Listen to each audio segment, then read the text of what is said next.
Hello বন্ধুরা, শুভ বিকেল। তো যাই হোক, সব কাজকর্ম সেরে তোমরা তো দেখলে সকাল থেকে কত তোড়জোড় করলাম, সব কাজকর্ম সেরে আর এবারে দেখো আমি পুজো করতে বসে পড়েছি।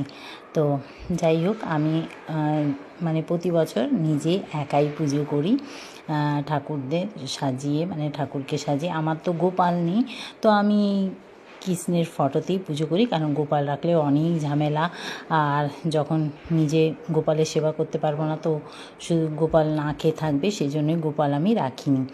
তো আমি এই ফটোতেই পুজো করি প্রতি বছর। আর আমি এই পুজোটা আরও বিশেষ করে করি এই কারণে, আমার ছোট ছেলে কিন্তু জন্মাষ্টমীর দিনই হয়েছিল ভরা অষ্টমীতে, প্রচুর বৃষ্টি পড়ছিল। তা তার কারণেই না, ও যেগুলো খেতে ভালোবাসে আমি সেইগুলোই এত রকম করে করে আর গোপাল পুজো করি। যাই হোক, তোমাদের কেমন লাগলো অবশ্য কমেন্ট করো, ভালো লাগলে লাইক শেয়ার করো। তোমাদের পুজো কি কমপ্লিট অবশ্যই কমেন্ট করে জানাবে। তো চলো, টাটা বাই, সবাই ভালো থেকো, সুস্থ থেকো। আর আমার গোছানো এত রকম রান্না এগুলো কেমন লাগলো